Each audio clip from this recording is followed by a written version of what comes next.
Assalamualaikum Pak. Waalaikumsalam. Punten ngawatawakosna. Eh, Maaf Pak, saya minta izin menyita waktu Bapak sebentar. Kebetulan saya ada tugas di kegiatan demonstrasi kontekstual modul 3.1 ini untuk mewawancara pimpinan di sekolah ini dan pimpinan di sekolah yang lain.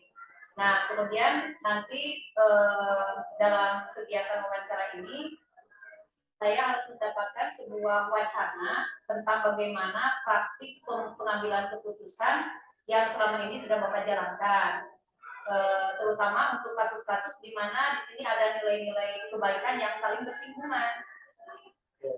Ya, untuk kasus-kasus seperti dilema etika terutama itu. Nanti mungkin saya akan menyampaikan 8 pertanyaan kepada Bapak. Ya. Barangkali bisa dijawab. Amin, mudah-mudahan. Terima kasih, mungkin Bapak sudah berkenan untuk memberikan izin saya melakukan wawancara ini. Baiklah, bisa dimulai Pak? Ya, silakan.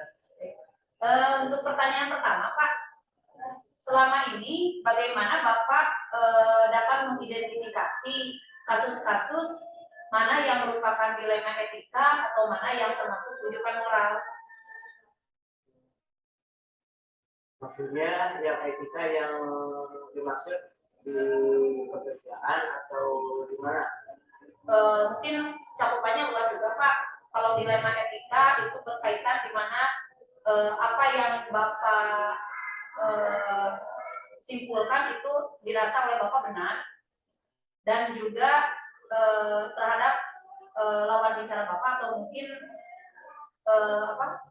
di sini guru-guru ada kegiatan yang dirasa benar juga, jadi benar lawan benar. Tetapi kalau rujukan moral lebih ke berlawanan, di mana apa yang Bapak harapkan itu berada di posisi benar, sementara keinginan dari guru-guru itu salah gitu. Itu maksudnya rujukan moral. Jadi kalau misalnya mengidentifikasi kasus gitu ya. Iya. Kasus dalam etika mungkin di sini diawali dengan menelusuri dulu apakah betul itu melanggar etika, suatu kegiatan yang dilakukan oleh personal, atau memang itu hanya sangkaan saja. Dan mungkin dari kasus-kasus yang dilakukan itu mungkin tidak bisa dinyatakan melanggar etika kalau memang itu tidak tidak ada bukti, walaupun orang misalkan membicarakannya. Kemudian di dalam moral ya, rujukan moral itu sangat bingung gitu, karena mungkin selama ini di sini belum kelihatan gitu yang dan belum pernah memutuskan sesuatu yang memang sifatnya melanggar moral gitu. Baik Pak, selanjutnya ke pertanyaan kedua. Selama ini bagaimana Bapak menjalankan keputusan pengambilan keputusan di sekolah Bapak, terutama untuk kasus-kasus di mana ada dua kepentingan yang sama-sama benar atau sama-sama mengandung nilai kebaikan? Nah, mungkin ini harus betul-betul kita menganalisa mana yang lebih diutamakan, prioritaskan, dan mungkin ini juga tidak bisa memutuskan sendiri. Harus ada hal-hal yang perlu dimusyawarahkan dengan semua personal, karena pertimbangan yang mengandung keputusan atau yang menjadi keputusan itu tidak bisa menurut pendapat sendiri. Jadi harus ada pertimbangan-pertimbangan dari pendapat-pendapat yang lain. Kemudian berikutnya, langkah-langkah atau prosedur seperti apa yang biasa Bapak lakukan selama ini? Untuk apa itu maksudnya? Untuk mengambil satu keputusan pada saat menemukan sebuah kasus di sekolah. Mungkin di dalam pelaksanaannya memang saya belum mendapatkan kasus yang sangat berat gitu ya. tapi mungkin kita juga harus mempunyai rencana atau program untuk menyelesaikan kasus-kasus yang terjadi. Di antaranya mungkin yang pertama, apabila kita mendengar ada kasus yang tidak enak atau ada masalah di lingkungan sekolah, kita harus betul-betul memverifikasi dari awal sampai akhir, baik melalui teman sejawat, jadi tidak langsung menindak langsung atau memutuskan langsung, karena harus betul-betul apa yang dilakukan atau yang melanggar kasus, yang terjadi kasus yang melanggar etika, itu harus mencapai kesepakatan baik yang melakukan ataupun dari penilaian teman-teman sejawat. Jadi tidak langsung kita memutuskan, tapi perlu pertimbangan baik dari kita menganalisis dulu betul salahnya, dan juga mungkin harus ada informasi dari pihak ketiga, dan juga nanti hasil keputusannya harus ada pertimbangan dengan kepentingan yang lain. Jadi kesimpulannya mungkin kita tidak menjudge atau menghakimi seseorang, melainkan kita harus klarifikasi dulu ya Pak ya. Baik, berikutnya hal-hal apa saja yang selama ini Bapak anggap efektif dalam pengambilan keputusan pada kasus-kasus dilema etika ini? Untuk mengefektifkan kasus seperti ini, jadi kita menyadarkan semua hal yang memang itu seharusnya diubah atau ada perubahan, karena kalau etika yang memang tidak cocok dengan apa yang dilakukan di sekolah, itu perlu diperbaiki dan harus menyadarkan orang yang melakukannya. Kemudian selama ini hal apa saja yang menjadi tantangan pada dalam pengambilan keputusan, terutama pada kasus tadi Pak? Mungkin selama ini belum ada, tapi mungkin kita juga harus mengantisipasi hal-hal demikian. Dan mungkin kita harus dipikirkan, gitu. Karena menjadi tantangannya diperkirakan saja karena belum terjadi gitu. Mungkin pertama tidak ada kesadaran dia melakukan hal yang dianggap melanggar etika, dan juga mungkin waktu yang dibutuhkan itu kalau perubahan sikap itu agak lama, tidak langsung begitu Instan, ya, tidak instan, karena merubah kebiasaan yang memang tidak cocok dengan orang lain itu agak susah.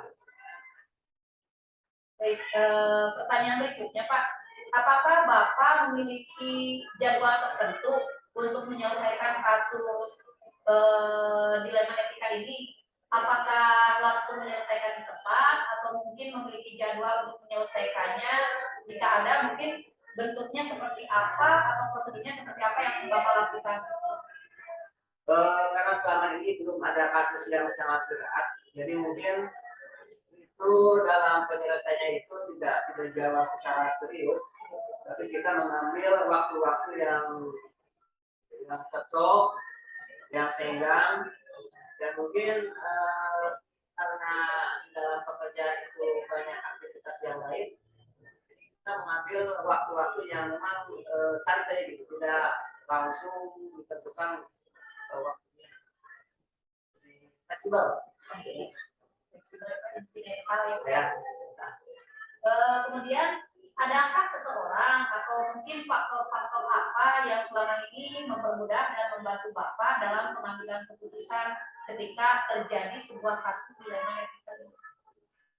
Alhamdulillah, mungkin dengan kerjasama dengan rekan-rekan sejawat atau dengan masukan-masukan dari yang lain, mungkin kita bisa berembuk atau bermusyawarah dengan yang pertama mungkin lingkungan sendiri, atau kita mencari informan yang memang bisa membantu penyelesaian masalah. Kemudian pertanyaan terakhir Pak, dari semua hal yang telah Bapak sampaikan, pembelajaran apa yang bisa Bapak petik dari pengalaman Bapak sendiri ketika mengambil keputusan menghadapi kasus dilema etika? Alhamdulillah, mungkin dalam pelajaran yang sudah kita laksanakan dan menghasilkan yang positif, mungkin kita harus betul-betul mempersiapkan diri untuk mengantisipasi hal-hal yang memang tidak diinginkan gitu, atau menyelesaikan masalah yang memang kita harus semuanya apa namanya tenang gitu. Karena di dalam posisi kita melaksanakan tugas tidak lepas dari kerjasama dari semua pihak. Mungkin itu saja Pak yang bisa saya tanyakan. Semoga apa yang Bapak berikan pengalaman ini bisa menjadi pengalaman untuk saya juga khususnya. Kemudian nanti mungkin perbaikan untuk kedepannya Pak. Mungkin di sini sedikit saya akan menyimpulkan dari hasil perbincangan saya dengan Bapak bahwa ketika mengidentifikasi kasus, mungkin kita harus mengidentifikasi dulu, diawali dengan menelusuri dulu kasusnya, tidak langsung memutuskan satu keputusan. Kemudian ketika menjalankan pengambilan keputusan, Bapak betul-betul menganalisa mana yang harus diprioritaskan dulu, dan itu pun harus disepakati oleh semua personal. Kemudian langkah-langkah yang biasanya Bapak lakukan selama ini, itu tidak langsung menjaga seseorang, namun Bapak akan mendengarkan dulu masalah yang terjadi, kemudian memverifikasinya mungkin dari teman sejawat atau dari informan yang ada di sekolah. Kemudian baru akan menindaklanjuti ke langkah berikutnya. Dan selama ini hal yang efektif yang Bapak ambil ketika mengambil keputusan, yaitu akan menyadarkan dulu pada hal-hal yang seharusnya apa yang harus diubah. Kemudian tantangan dalam pengambilan keputusan ini, karena di sini belum pernah terjadi kasus yang terlalu berat, jadi Bapak belum merasa ada tantangan yang berarti. Namun itu walaupun begitu, tetap Bapak mengantisipasinya dulu ya Pak ya. Barangkali nanti akan jika terjadi, mungkin yang akan dipersiapkan itu adalah